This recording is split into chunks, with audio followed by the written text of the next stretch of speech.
We all wish we could talk to animals. As it turns out, we can.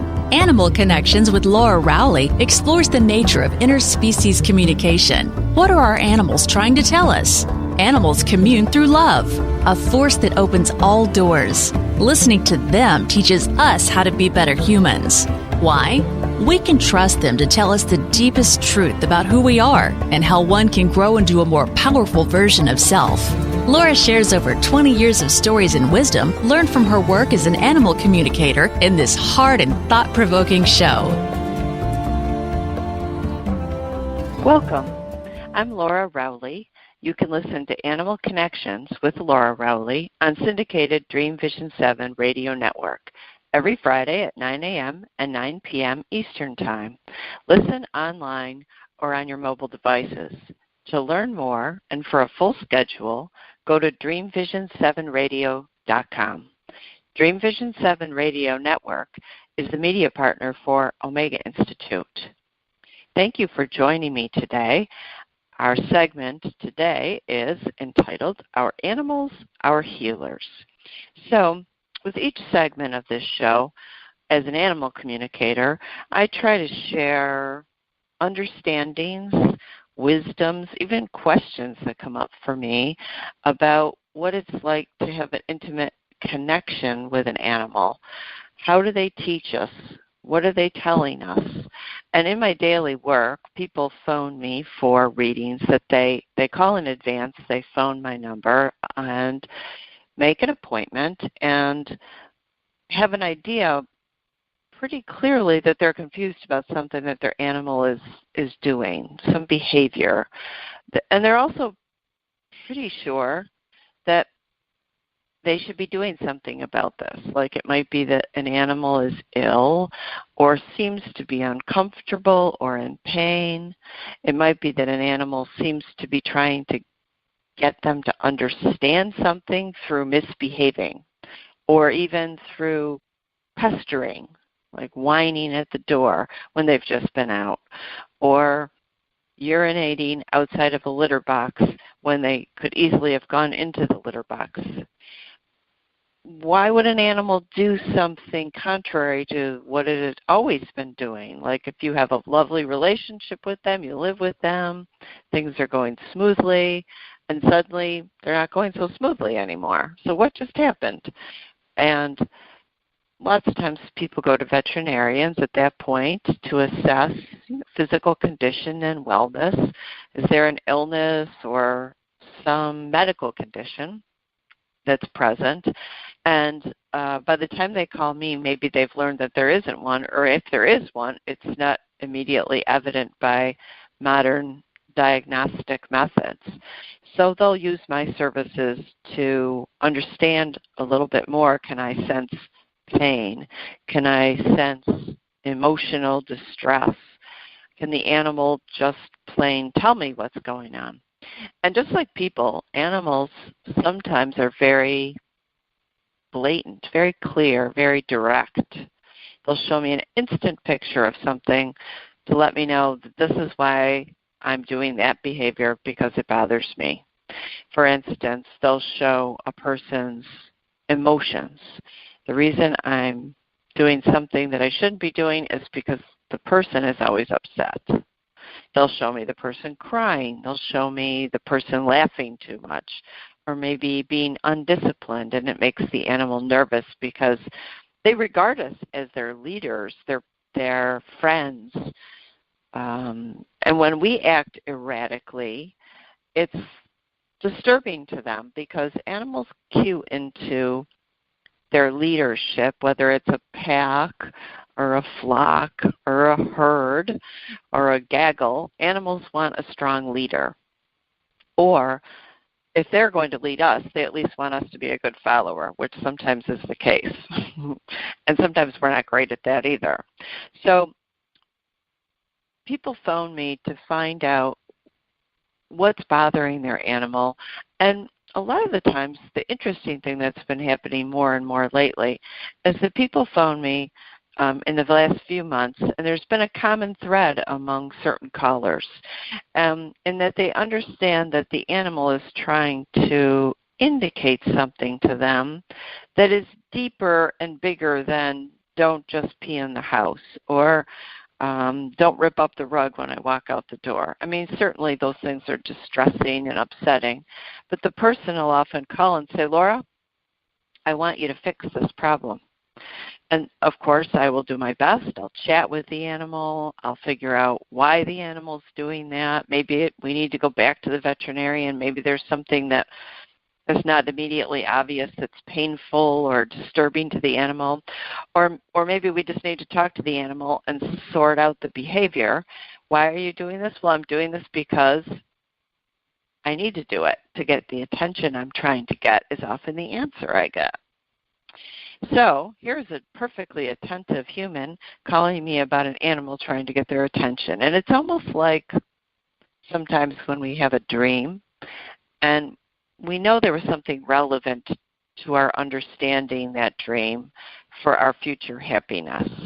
We know that dream was a big hint, maybe from our higher selves, to try to understand what we're maybe missing in life or a lesson we could learn. And just like a dream, we keep thinking, I have to interpret this. There's something in this for me. And as we nudge around the edges of it, if we continue to do that, eventually we'll start to understand whatever our higher self is trying to get us to pay attention to. So my suggestion here is that animals sometimes are very similar that way to us. They function almost like a dream, except they're alive and well and present and looking us full in the eyes with love, and they're trying to give us a message. Something's out of balance with you. Something needs to change. I'm responding to the energy that I feel in this home, and I want you to notice it. That's what the animal is often telling the person. So most recently, many of my callers have been very aware of that. Like, they don't just call me and say, Laura, can you fix it? They now say, Laura, help me find the message. Like, help me discover what it is I'm missing. Because surely all this strange behavior from my animal is something important, and I'm listening, but I'm not really sure what I'm listening to. So my job as an animal communicator is to help that person who's in this amazing state of wonderment, who's kind of vulnerable when they call me. They want to look within, and they're wondering, should they look within, or is it just simply that we need to train the animal more? Do we need to tell the dog that's ripping up the rug, you're a bad dog, and put him in a crate, and then he can't rip up the rug anymore? Well, certainly, maybe we do need a training aspect of things, and there's nothing wrong with training an animal. Teaching them what your expectations are so that you can all live in happy commune together. But what if there's something else there as well, like the bad behavior has something more to do with the person? So often people phone me and they're looking within. And in that place of looking within, my role is to be out of judgment, to maintain neutrality, but help them perhaps hold the mirror up so they can look at it themselves and judge for themselves about themselves. It's their lives. I don't know the answer to what would make them happy.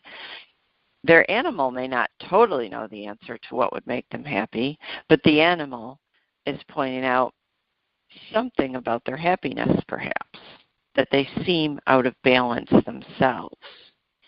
So, of course, if you can follow that logic, it also shows that you probably are inclined, in fact, to believe that your animal knows quite a bit about you. And if that's the case, then maybe they do have a little pearl of wisdom that they're trying to share for you.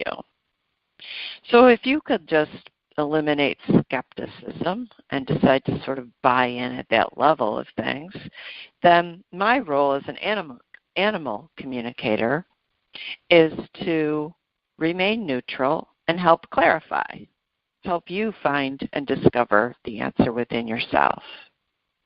And of course, I always have to do that with confidentiality.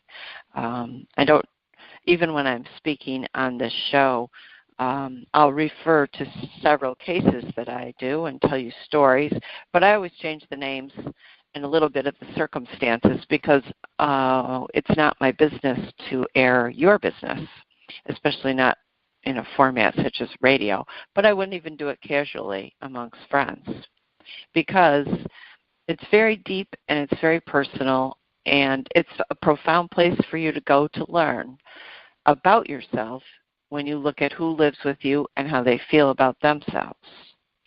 So unlike people who live with us, animals are pure. They don't really have much to hide. Imagine if you were married and your spouse peed on the rug. That's not going to happen. But your dog does it, who never did it before, because they're pretty clear that you'll get the message if they do that. Imagine if a person were that honest with you. Or shouting in your ear, because barking is kind of like shouting in your ear. So imagine if your spouse, or your partner, or your friend, your coworker, you walked into the office and the person next to you in the next desk is yelling at you repetitively. You would have to ask yourself, what are they trying to say? Are they nuts, or do they have a point? Is there something I should be attending to here? So animals have that kind of purity of spirit. So it's so in your face when they're distraught with you, or when they think you should be noticing something, that as our closest sort of allies and companions who share homes with us, they know that we'll get our attention. So sometimes these training issues that we see, the ripped up rug, the urine in the wrong place, the escapee who gets under the fence and runs away when you put up a perfectly safe fence for them. It's sometimes it's just simple. Sometimes it's a behavior problem. But what I'd like to talk about today is maybe your intuition is tweaking you, and maybe your higher self is trying to show you something and using the animal as a way to do that by showing you that maybe you're just a tad out of balance with what would make you happy. One example of this was recently I worked with a horse named Charlie, and he was a show horse, extremely competent, had been competing for years with a lot of success, and was in really great partnership with his owner, who adored him. They loved each other. And suddenly, when they would go to the arena to start their performance in a class, for in this case it was a jumper, he wouldn't go in the ring. He would balk. He would rear up on his hind legs, run backwards. He didn't want to enter the ring. And it was frightening for the woman that had ridden him for years. She'd done all kinds of diagnostics with a vet to see if the horse was trying to tell her that he was in pain or in some sort of discomfort. Had the saddle reconfigured to make sure it was totally comfortable, changed his feed program. She'd done a million things over the course of a year, had a chiropractor look at the horse's back to make sure he didn't have some sort of pinched or impinged part of his body that was hurting him, that had defied standard veterinary diagnostic work.